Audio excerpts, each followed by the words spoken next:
1 Samuel 14, a partir do versículo 1.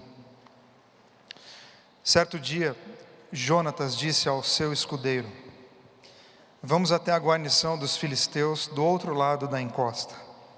Mas ele não contou o plano a seu pai. Enquanto isso, Saul continuava acampado debaixo de uma romanceira na fronteira de Gibeá, em Migron. Havia cerca de 600 homens com ele. Entre eles estava Aias, que carregava o colete sacerdotal. Ele era filho de Aitube, irmão de Icabode, filho de Finéias, neto de Eli, o sacerdote do Eterno em Siló. Ninguém sabia que Jonatas tinha se ausentado. A encosta que Jonatas precisava atravessar para a guarnição dos filisteus tinha um penhasco íngreme dos dois lados. Um se chamava Bozés e o outro Sené. O penhasco ao norte ficava na direção de Micmas e o penhasco ao sul na direção de Gibeá.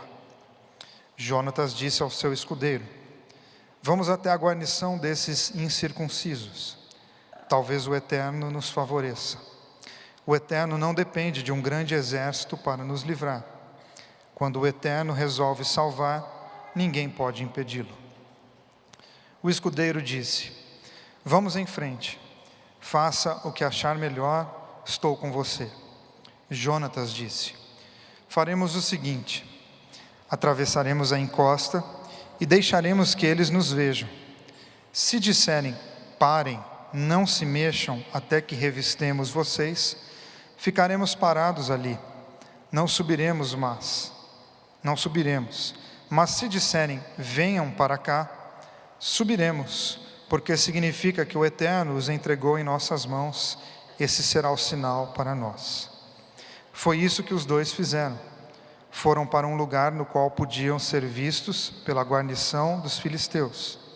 Os filisteus gritaram: vejam lá, os hebreus estão saindo dos esconderijos.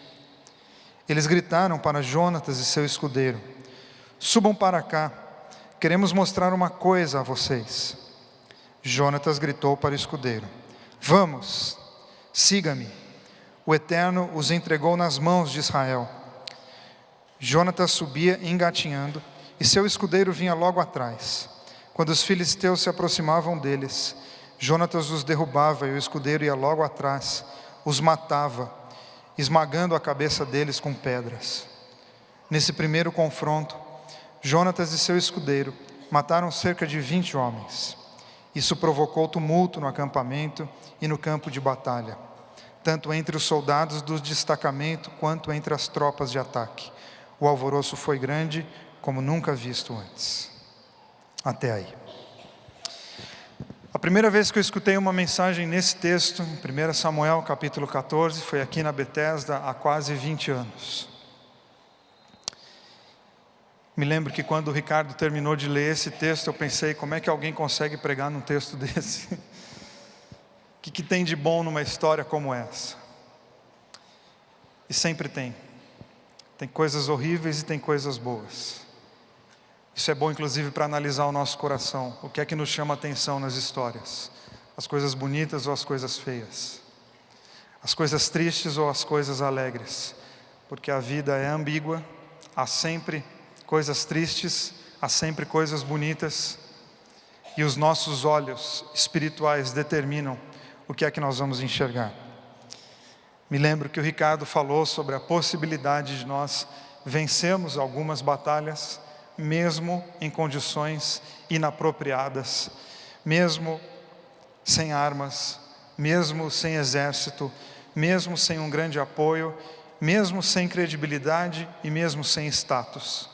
É possível sim nós vencermos as nossas batalhas, independente das possibilidades que nós temos, da quantidade de dinheiro que nós temos, porque muito das nossas lutas se definem dentro do nosso coração, com aquilo que nós somos e não necessariamente com aquilo que nós temos. Jonatas é um exemplo para nós hoje de manhã, porque ele entrou com fé. Ele tinha fé em algo que o movia. Algo dentro dele o levava a fazer algumas coisas que ninguém queria fazer. E principalmente, ele não aceitava entrar dentro do padrão que todos da sua sociedade, do seu mundo, do seu povo, da sua gente, já tinham aceitado, que é a resignação. Resignação é quando você se submete, é quando você aceita, é quando você se ajoelha diante de algo que oprime, diante de algo que está te fazendo mal, e você se resigna àquilo, porque a maioria está se resignando, você se resigna também. Saul, que é rei, parecia não se importar muito com a opressão que tinha se instaurado no povo.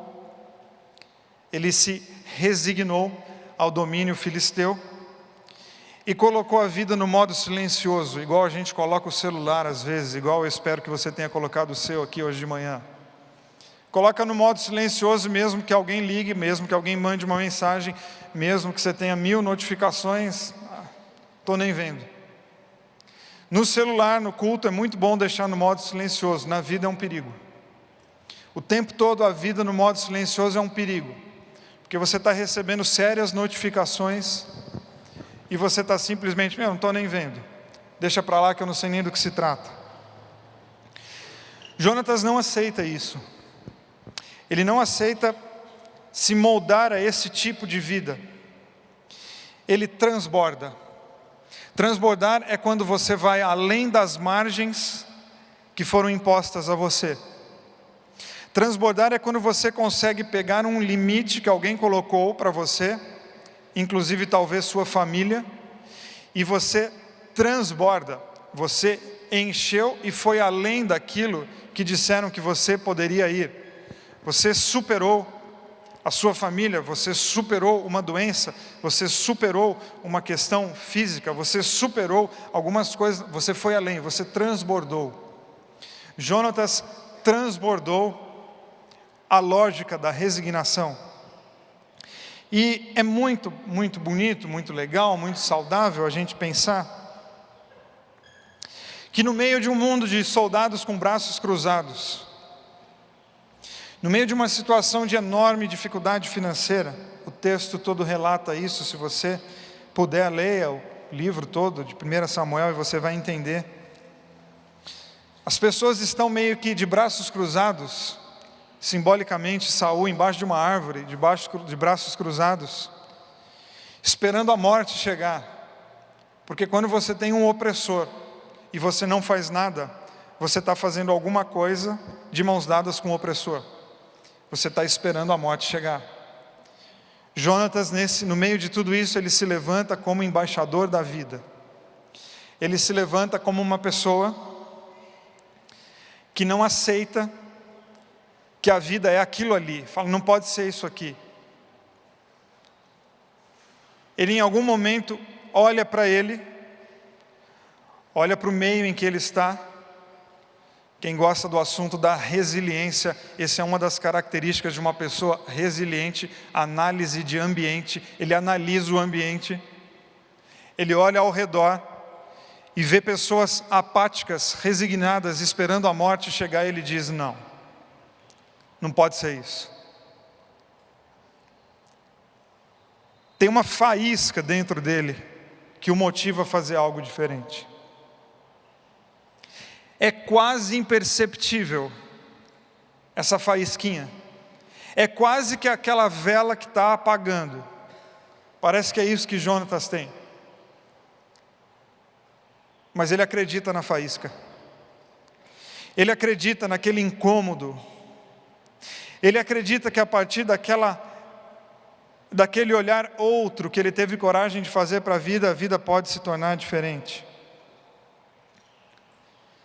Com o Jonatas nós podemos aprender a sentir a presença de Deus, mesmo quando ela é quase imperceptível.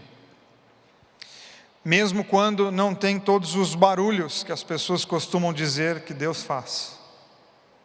Mesmo quando todo o olhar ao redor diz que não haverá movimentação alguma, Jonatas acredita que a vida pode ser diferente. Ele sabe que o desânimo está em todo lugar, mas o ânimo está batendo na porta querendo entrar. A sensação de desânimo está onde? Está em todo lugar. Está no coração de todas as pessoas. Mas o ânimo, ele está na porta. Ele está batendo na porta da nossa vida querendo entrar. E Jonatas, ele é animado por algo que ele não vê. Ele é animado por algo que ele sente. Ele é animado por alguma coisa que ele não consegue nem talvez explicar. Mas ele é animado por uma coisa que está dentro dele, que naquele momento era uma faísca, mas foi o suficiente para começar um incêndio no coração dele, ao ponto dele reverter a história da vida dele e de tantas outras pessoas. Ele é animado. A questão é que ânimo é uma das outras palavras que a gente entra no nosso vocabulário do dia a dia. A gente pensa que uma pessoa animada é uma pessoa feliz, uma pessoa que está sempre rindo, está sempre sorridente, está sempre para cima. E ânimo não é necessariamente estar feliz. Ânimo, uma das explicações que o dicionário nos dá sobre o ânimo é um excesso de determinação diante de uma circunstância perigosa. Coragem. Pessoa animada é uma pessoa que tem um excesso de determinação diante de algo que ela não gosta. Então, quando você diz que uma pessoa está animada, é o quê? Nossa, eu estou muito animada para ir num show. Não, você está muito feliz. Animada é outra coisa. Animado é quando você se reveste de alguma coisa para enfrentar uma outra coisa que você não quer enfrentar. Isso é o ânimo. O ânimo é quando você é revestido de uma coragem para você enfrentar alguma coisa que você tem medo. Por isso que a gente não pode cair nessa conversa de não ter medo. Isso é uma bobagem muito grande. Não tenha medo. Como não tenha medo? Medo faz parte da vida. O que eu preciso ter é coragem, para que a coragem converse com o meu medo, se assenhore dele, e eu vou lá fazer as coisas que eu não quero. Para isso que existe coragem. Se um dia a gente não tiver medo, a gente não precisa mais ter coragem. Então é o ânimo que nos energiza diante de uma situação absurdamente deprimente. E ele está animado com o quê? Ele está energizado com o quê? E como já disse, não é com o quê, é com quem? Não é com objetos, porque ele não tem. Ele está indo para uma guerra sem armas, então ele não está animado com coisa. Ah, caiu aqui uma grande estratégia para eu enfrentar essa batalha. Não, ele não tem. Alguns versículos antes desse que nós lemos diz que a situação em Israel era tão caótica que não havia um ferreiro. Bom, no mundo em que se lutava com espadas e lanças, você não tem um ferreiro, significa que a casa caiu geral para você. Ou seja, ele não está animado com uma coisa, ele não está animado com um objeto, ele não está animado com um tanque de guerra, ele não está animado com uma bazuca que apareceu na mão dele. Não, ele está animado com algo que ele sente, e esse algo faz com que ele tire a vida daquele marasmo. Esse algo faz com que ele saia da resignação e vá tentar alguma coisa diferente. Ele tem ao seu redor uma presença, tem do quê? Da apatia. Dá para ver? Não, a gente sente. A apatia eu sinto, não é uma coisa que eu vejo pessoas. Sinto a apatia das pessoas. Mas ele também tem a presença de Deus. Dá para ver? Não dá, ele sente. Ele é tomado por ela. Ele acredita nela. E porque acredita nela, ele se permite ser banhado, ser possuído por essa presença, e a partir disso ele se reveste dessa presença, essa presença o reveste de diversas características, de diversas qualidades, e essa presença altera a maneira como Jonatas enxerga a vida, o mundo, a resignação, a pessoa, o opressor, muda tudo. É quase que trocar a lente que você está usando e colocar outra. É alterar a sua maneira de lidar com a vida.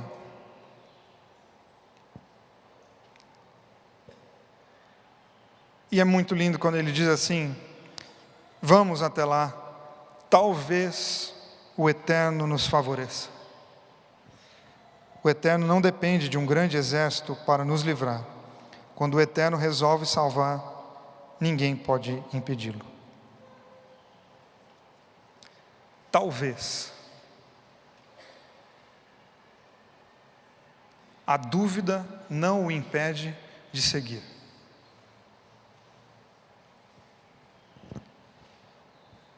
Que frase legal. Que expressão de fé linda. Porque quando você diz talvez, você também está dizendo que você tem fé. Porque é exatamente a ausência da certeza que faz com que eu expresse a minha fé. Jonatas reconhece o que Deus pode fazer e não diz para Deus o que é que ele tem que fazer. Ele é possuído por uma ideia, qual? Que Deus está ao lado daqueles que lutam, que conspiram em favor da vida.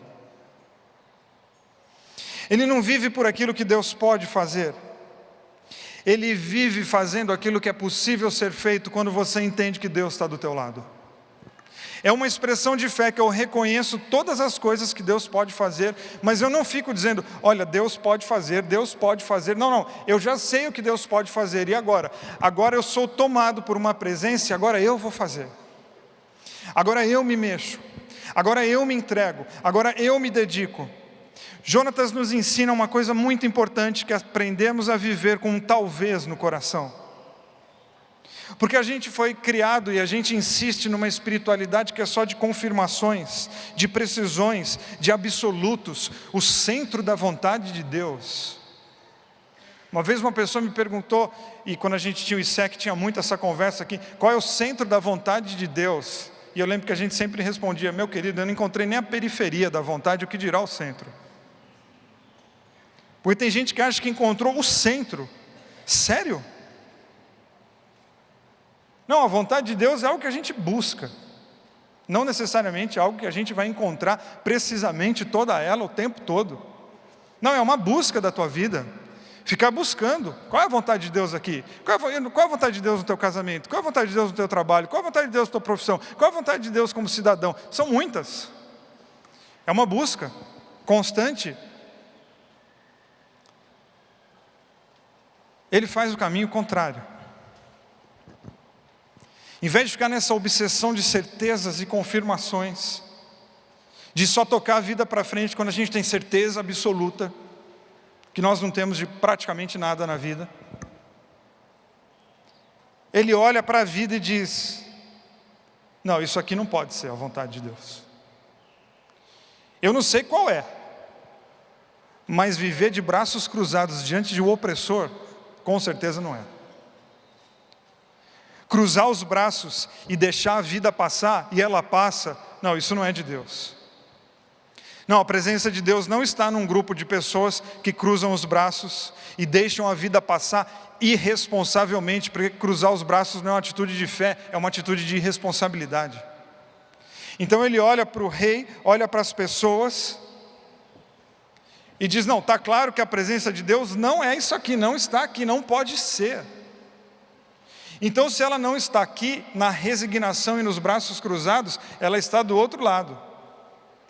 Das pessoas que tentam, das pessoas que lutam, e aí então ele nos ensina que lutar para que as coisas mudem é um ato de fé muito maior do que esperar que as coisas mudem. Lutar para que as coisas mudem é um ato de fé muito maior do que você esperar que as coisas mudem. Porque quando eu luto, eu já estou dizendo, eu sei que isso não é de Deus. E eu vou lutar para que aquilo que não é de Deus caia. Isso é fé. Isso é uma parceria incrível com Deus.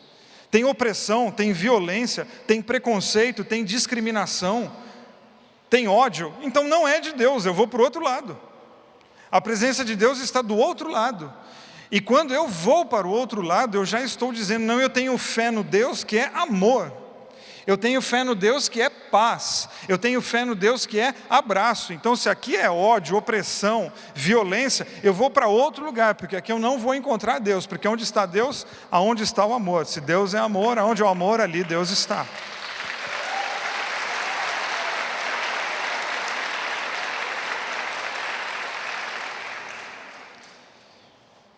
Então, como ele vê a presença de Deus, Ele vê quando ele não vê.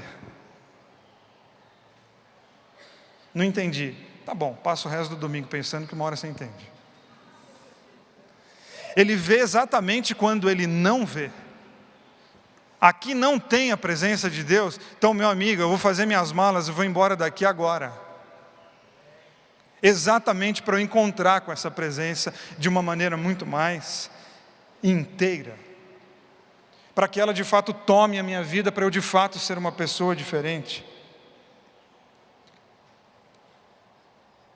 Ele vê o opressor apertando a garganta existencial das pessoas dia após dia, ele falou: não, aqui não.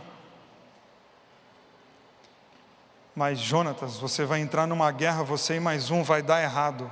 Não, amigo, errado já deu. Errado é isso aqui. Errado é essa vida aqui que nós estamos. Agora nós vamos tentar algo diferente, exatamente para ver se do outro lado a gente consegue oxigenar o nosso coração para viver alguma coisa muito diferente. Então fé não é você esperar por algo visível. Porque exatamente no momento em que se torna visível, você não precisa mais de fé. Certo? Eu não preciso de fé para saber que vocês estão aqui, porque eu estou vendo vocês. Mas eu preciso de fé para saber que Deus está aqui, porque eu não o vejo, eu sinto.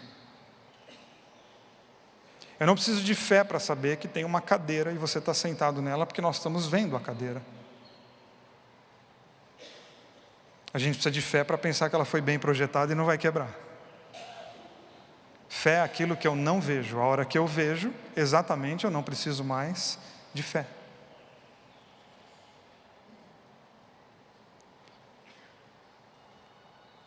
Jonatas não tem certeza de vitória, Jonatas tem certeza de uma presença, e isso basta.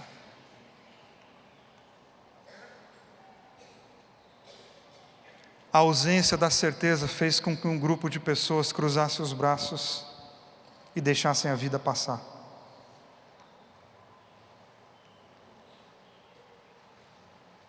E Deus é uma presença extremamente elegante, que permite, que respeita quem quer ficar embaixo da árvore esperando a vida passar. Deus respeita, Deus é a elegância por excelência. Não arromba a vida de ninguém. Eis que estou à porta e bato. Você quer passar a vida assim, debaixo da árvore, de braços cruzados, esperando a morte chegar? Eis que estou à porta e bato. João capítulo 6, Jesus falando sobre o discurso do reino. Pedro olha para ele e fala: Senhor, dura a palavra. O que Jesus diz para ele? Pode ir, querido. Pode ir. Se você entende que existe outra maneira melhor de viver, pode ir. E Simão Pedro dá então uma das respostas, para mim, uma das mais lindas da Bíblia, que ele diz: Senhor, para quem iremos? Só tu tens as palavras de vida eterna. Mas só fica quem quer. Só participa quem entende de fato que essa presença nos motiva a fazer, mas tem que fazer. O reino de Deus não é o reino de braços cruzados. O reino de Deus é o reino de pessoas que não ficam embaixo da árvore esperando a morte chegar. Antes é o reino das pessoas que sabem que Deus está conosco todos os dias até a consumação dos séculos. E porque Ele está conosco, isso é suficiente para nós lutarmos pela vida e vivermos algo novo. Pode ser outubro, março, janeiro, o dia que for, Ele está conosco e isso basta.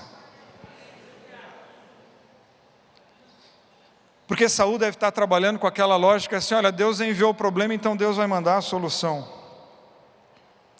Não, Deus não envia problema, Deus não envia acidente, Deus não envia doença, Deus não envia furacão. Deus não leva as coisas embora de acordo com as palavras bonitas que nós dissemos. O que Deus faz é enviar força e determinação para nós enfrentarmos aquilo que nós não sabíamos que éramos capazes de enfrentar. Deus não está aqui para resolver nosso problema, Deus está aqui para cuidar do nosso coração, e com o coração devidamente cuidado, a gente vai lá e resolve os nossos problemas. E os problemas que eu não consigo resolver, aí você vai ter sabedoria e maturidade para viver com problemas que não se resolverão, porque alguns não têm solução. Então Deus não faz, não, Deus é. Deus é uma presença que nos motiva a fazer. Essa que é a nossa fé tem que ser. O que Deus vai fazer? Querido, o que Deus vai fazer ou deixar de fazer, não tem nada a ver com a gente, isso tem a ver com Deus. Deus é uma presença, ponto. E essa presença faz, ela gera, ela inicia processos, e porque ela inicia processos, a gente consegue viver uma vida diferente. Mas quem faz? Nós fazemos. Deus é uma presença. Ele, na verdade, já fez aquilo que há de mais bonito. Prometeu estar no meio de nós. E porque Ele está no meio de nós, nós podemos fazer. Jonatas não tem no dar certo, com todas as aspas, a sua maior motivação. Ele tem motivação em saber que Deus trabalha por aqueles que buscam novidade de vida. Lembre sempre nas suas lutas que presenças nos animam. A gente precisa de gente para viver. Jesus falou, Evangelho de Marcos, capítulo 1, que o reino de Deus está entre nós. O reino de Deus está nesse intervalo entre eu e você. Por isso a gente precisa de gente para viver. Por isso você tem que se expor. Por isso você tem que misturar. Por isso que o poeta disse que ninguém é feliz sozinho. Porque nós precisamos de pessoas para nos animar. Porque nós somos seres coletivos. Nós precisamos de pessoas para prosseguir. Jonatas tem o seu escudeiro. E eu já corri, já falei tanto disso aqui, maratonas. Já corri 13 maratonas na minha vida. 42 quilômetros, 180 metros. Eu dou sempre a distância porque tem gente que chega para mim e fala assim: pastor, correu uma maratona domingo passado de 5 quilômetros. Não, querido, maratona é sempre de 42 quilômetros, 180 metros. Você correu uma prova de 5 quilômetros, parabéns, mas não é uma maratona. Maratona é sempre essa distância. E em muitas delas, a Carol, a Gabi e o Felipe estavam em algum ponto me esperando. E geralmente eu pedia para a Carol ficar depois do quilômetro 30, que é quando eu já morri. Quem já correu a maratona sabe, a gente corre até o 30, depois do 30 a gente está morto, as pernas continuam funcionando, eu não sei como. E quando eu passava do 30, eu já ficava com aquela expectativa assim: agora eu vou encontrar com eles. Agora eles vão me ver. E para eles não me verem muito morto, eu dava uma de fortão. Que é também para os dois não verem e falar assim: pô, olha o estado que está meu pai. Então, fora a questão do ânimo, tinha a questão do orgulho, que eu tinha que dar uma de paizão. Mas brincadeiras à parte, como aquilo me fazia bem. De pensar, meu, daqui a pouco eles vão me ver, e daqui a pouco eles vão gritar meu nome, e isso vai me animar muito para eu correr mais um pouco. Porque pessoas nos animam na maratona da vida, a gente precisa de gente para terminar algumas provas. Porque ninguém é feliz sozinho.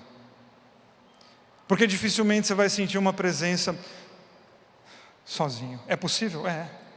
Ah, mas se tiver mais pessoas, ela fica maior, ela fica mais intensa, ela fica mais feliz. E ela é uma promessa, porque onde estiverem 2 ou 3 reunidos em meu nome, ali eu estarei no meio deles.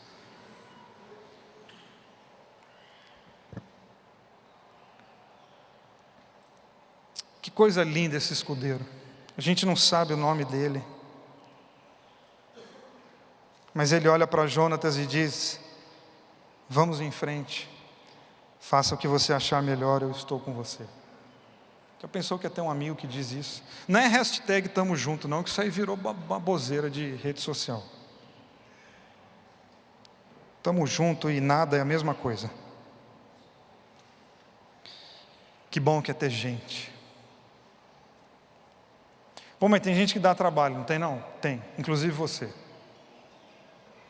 Todo mundo dá trabalho para alguém em alguma hora da vida. Por isso que a gente tem que ter gente. Uma hora eu dou trabalho, uma hora eu ajudo quem está dando trabalho. E nessa dança da vida a gente vai. Ah, sou contra a igreja institucional. Que pena, você está perdendo a chance de se misturar com pessoas e de fazer coisas que sozinho você não conseguiria. Porque a prioridade aqui não é o CNPJ, a prioridade aqui é você se encontrar com pessoas e misturar a história da tua vida. E esse escudeiro é um exemplo para a gente colocar a nossa vida à disposição dos outros. Você achou que eu ia falar que é para alguém ficar à disposição da tua vida, né? Não, a tarefa aqui é outra. Eu quero convidar você a ser escudeiro de pessoas.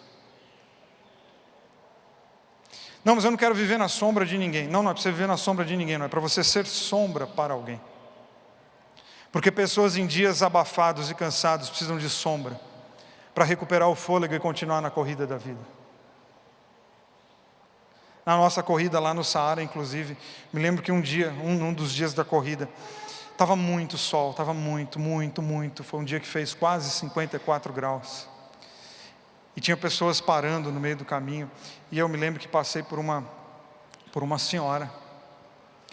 E no deserto não tem árvore, né? No deserto tem uns arbustinhos, assim, igual essa aqui, ou no máximo igual aquela ali, sem aquele tanto de folha ali. E ela estava encolhidinha assim. Ainda bem que ela era bem magrinha.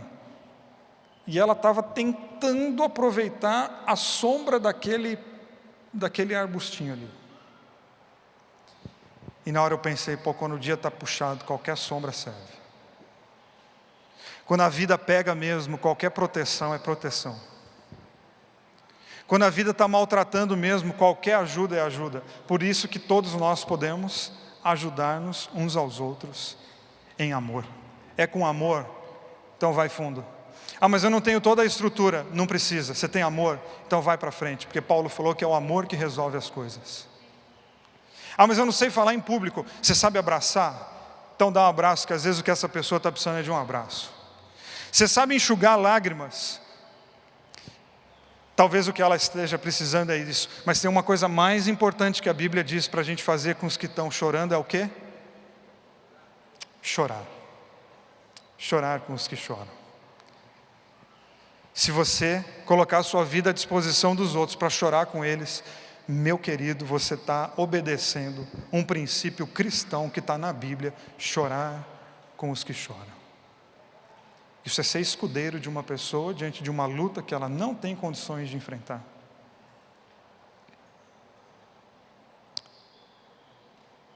As nossas experiências com Deus, eu digo isso num campo muito pessoal, eu acho que geralmente a gente percebe que era uma experiência com Deus depois, né? Na hora a gente às vezes está tão confuso que a gente nem saca. A história de Jesus com os 2 discípulos no caminho de Emaús. Eles estão angustiados com as notícias. Eles estão aflitos. E Jesus entra no caminho deles, e eles estão tão aflitos que eles não conseguem perceber que é Jesus. A presença está ali, mas eles não percebem, porque a vida está tão angustiante que eles não percebem. Olha como a vida é. Deus estava ali com eles, eles não perceberam. Quando eles perceberam, quando Jesus foi embora, que o coração acalmou, eles olham um para o outro e dizem o quê? Não ardia o nosso coração quando Ele falava conosco no caminho, nos explicava as Escrituras. Não ardia, mas não era que era mesmo. Deus estava ali e a gente nem percebeu. Deus estava ali com um escudeiro e com um Jonatas sem estrutura nenhuma.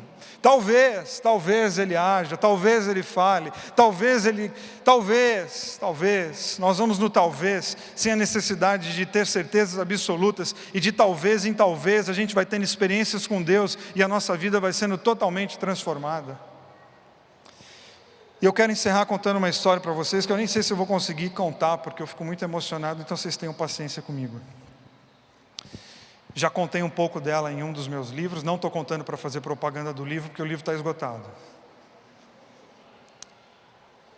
No dia em que minha mãe morreu, eu decidi ficar com a minha mãe no hospital. Eu internei minha mãe num domingo. Minha mãe, para quem não sabe, teve uma longa batalha com câncer. Internamos minha mãe num domingo. E o médico perguntou para mim: o que você quer? Eu falei: eu quero que ela não sinta dor. E ele falou: ok, a tua mãe não vai sentir nenhuma dor. Por isso então ela ficou bem sedada, os mais variados remédios para tirar a dor. Ela ficou internada na noite, de domingo para segunda, noite de segunda para terça e a noite de terça para quarta. Na noite de terça para quarta eu sabia que naquela noite minha mãe ia morrer. Eu sabia. e decidi ficar com ela na noite da morte dela. E muitas pessoas que, por amor, por cuidado comigo, falaram: não faça isso, vai ser muito pesado, não faça. E a Carol, minha esposa, foi acho que a única pessoa que falou: faça.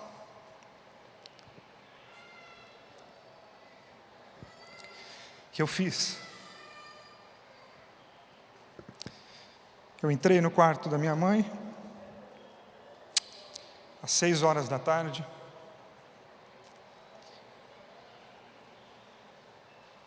Tinha uma poltrona muito grande do lado da cama que ela estava, eu sentei naquela poltrona. Abri meu computador, escrevi um texto que está nesse livro, Felicidade Sem Demora. E entre um parágrafo e outro eu levantava para conversar com ela.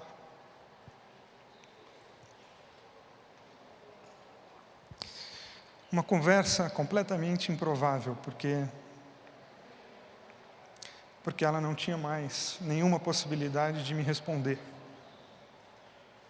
Mas não foi uma conversa triste, porque eu não fiquei de dizer nada para minha mãe. Eu já tinha dito tudo o que eu queria.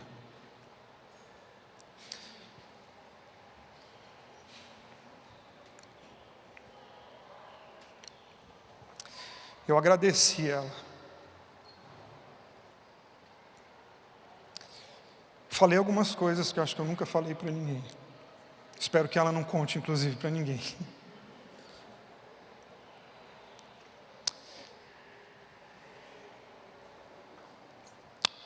Eu agradeci minha mãe pelo jeito que ela decidiu viver. Mas eu sei que eu não estava falando com ela, eu estava falando para mim. Eu estava dizendo: cara, presta atenção em como você vai viver. Porque ela já viveu, ela já decidiu. Agora a questão é como é que você vai viver. Minha mãe aquela noite foi para mim um espelho, para eu questionar, na verdade, que tipo de homem que eu sou. Que tipo de mãe que eu sou, porque em alguma dimensão eu também sou mãe, todo pai tem que ser.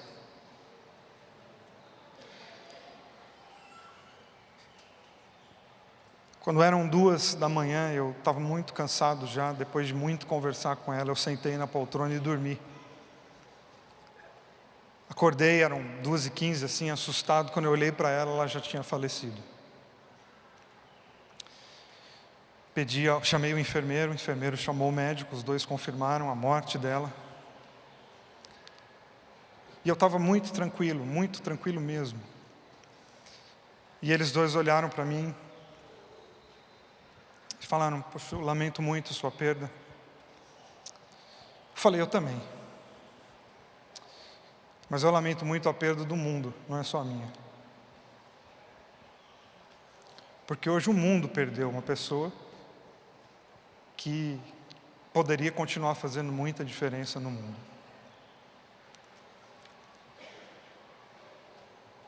Ele falou, eles continuaram a conversa e falaram: poxa, mas que bom que aquelas conversas clássicas, né? Não está mais com dor, não está mais nos limites do câncer. Eu falei a verdade, mas o câncer nunca limitou minha mãe. Ela sempre foi além. Ela nunca permitiu que o câncer ditasse toda a agenda dela. Ela superou isso. Porque ela tinha a convicção de viver com uma presença que fez com que até o câncer fosse diferente. E eles saíram, me deixaram sozinhos ali com ela. Logo chegaram alguns parentes. E minha mãe morreu em paz, minha mãe morreu dormindo. Com a mesma paz com que ela viveu. Lutando muitas lutas das quais ela não tinha a menor condição de enfrentar. Cheia de dúvida no coração, mas tomada pela certeza de que Deus está sempre do lado daqueles que lutam em favor da vida. Porque esses podem até morrer, mas a história deles continua sendo contada por aí. Eu olho para essa noite que vivi, a madrugada do dia 25 de abril de 2012, E ela está na história da minha vida como uma noite em que eu tive uma experiência com Deus. Na noite em que eu perdi a minha mãe.